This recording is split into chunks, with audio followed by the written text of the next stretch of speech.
Back in Chef Dwayne's kitchen. Chef Diz, how you doing? How you doing? What's cooking in the fridge today, Jude? Well, we have some nice shrimp and crab meat for a salad. It's how about shrimp and crab meat Veracruz? Say that word again? Veracruz. That's named for a city south of the border, Mexico. Shrimp and crab meat Veracruz. Oh, sounds good. A nice cold salad for the summer. Yeah, it's cold. And what kind of pasta are we going to use? We're going to use the Campanelle. It's also imported from Italy. We like to be international. And you can see it's a kind of a curly pasta, but it has a hole in it, so it absorbs the sauce. A good substitute for that might be macaroni shells, but make sure it's Italian imported because they don't use genetically altered wheat. We find that to be healthier. Okay, I'm going to go through it pretty quickly here, and if you have any questions about the ingredients, just look it up on our email. And what is that, Judy? chefdiz7@gmail.com. Ask all your questions. You can tell I use it for everything. Unbelievable. What I'm going to do right now is here's the shrimp and the fake crab, but it's crab meat.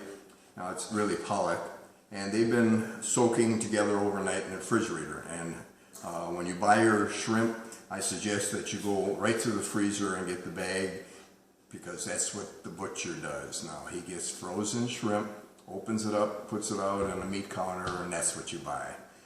It's been frozen, but you can freeze it again. I do, and it's still the same, so it's good. So, and I like the count of 26 to 30. That's a good size shrimp, and it goes well with salads and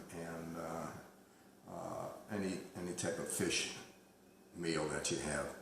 What I'm going to do is I'm going to put the shrimp on and start that going, and I'm going to show you how to do an avocado. In the meantime, I'll be showing you what we're celebrating with tonight. We're going to have margaritas. Olé!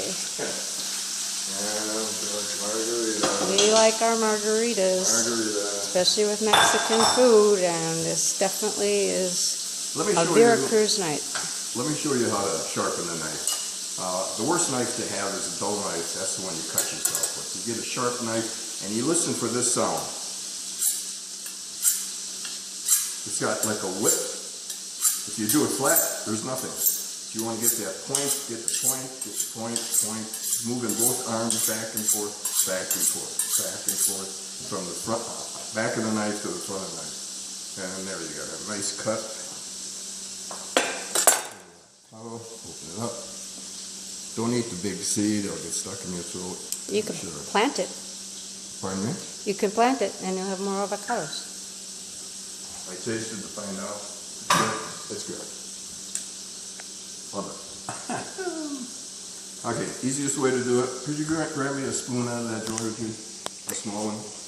This is. See? She knows how to cook. You were a little bit tipsy there. It's real easy to Must do be the the margarita. avocado. It's cut in half, and then pierce it with the spoon. Pierce it all the way around. Flip it out, right on. Very simply to do. Same thing, pierce it, pierce it, pierce it, pierce it, pierce it. This way it'll break up a little bit when you get it in there. I'm going to turn the shrimp right away. I don't know what you call it. Shrimp. There's the shrimp on the back burner. Okay. Turn them over. They'll be done when they're red, probably in about another minute. So it gives me another chance to get something else done. We can add the pasta right away, because what I've done with the pasta is this type of pasta. You get the boiling water, a big container of water, probably a quart and a half, 2 quarts. Use as much pasta as necessary. You know, it's probably 3/4 of a cup of pasta per person. You can use elbow noodles also, they work very well. I like them when they have holes in them or they contain the flavor of what you're eating. So I'm going to put that right in there because I'm going to whip it with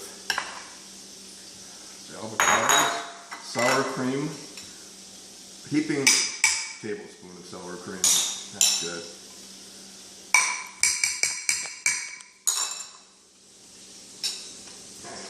Moving that over here.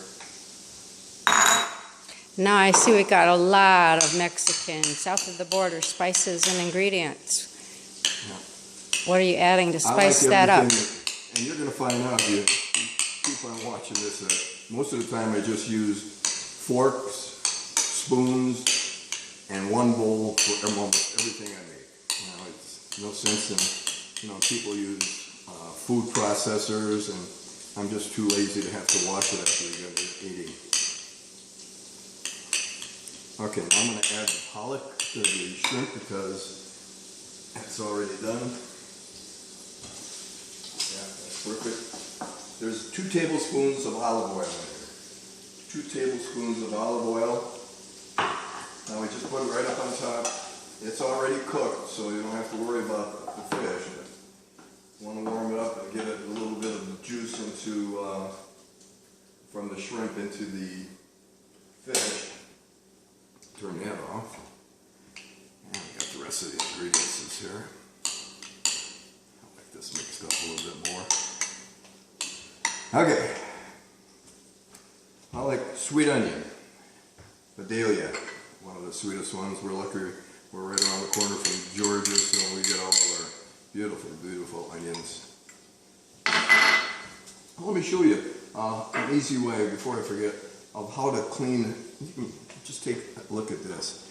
This is a shrimp, deveined. You want it deveined. You don't want it cooked, and it says most of the time it's easy to peel. So if you just pinch the back and pinch the front, and it's done.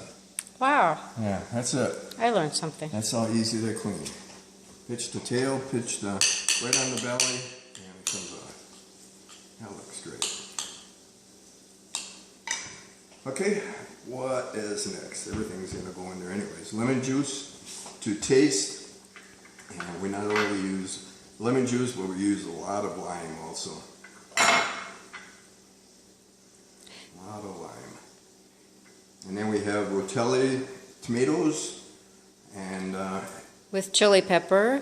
So the same label is on the can if it's got a star at your Publix or Food City or Kroger's or wherever you go in your state. And it'll be the same as rotelli's, but I like rotelli. and if you want it hotter, add a little more jalapeno pepper. Right. Red and green peppers. Makes it colorful and You can tasty. use just one or you can use 2. We use 2 because she likes red and I like green, so she doesn't eat the green and I eat everything. I don't think there's anything I don't eat. We have garlic, salt, and pepper. And I may say that's not garlic salt, because then you don't know how much garlic is in it. Absolutely Separate the correct. sea salt and then garlic granules. Correct. Make sure it's really stirred up well. We missed our treat yesterday. We made, believe it or not, kielbasa, Polish sausage, and from scratch. And it came out really wonderful. Wednesdays we'll have to do that and do a sausage for you. If you do your own grinding, you know what's inside of the meat. Why are some of the meat bad, Judy? Oh, there's all kinds of ingredients. You don't even know what they picked off the floor when they put it in the grinder. Right. Okay, now that's done. Eat both of them together. The olive oil is a good mixture for you too also. Blends all of the foods together. And there you have it. That's it. Shrimp and crab meat Veracruz with an avocado sauce. Put it in the refrigerator, cool it, or you can eat it warm, just like this. You know, it matters what your preference is. A lot of people like warm salads, and some people like myself, I like salad. it cold, and then I like to serve it And what do you got it with? with a little bit of taco chips or tortilla chips and lime and lemon on each plate so they can squeeze more for flavor if you like. And sometimes those toasted Doritos. Put them in the toaster oven for a little bit and get them a little brown and crispy. And let's toast to our success in this recipe and yours. Ole! Bon appetit. Or in Polish, it's over the lip, over the tongue, look out the stomach, here it comes. See you later. Bye-bye.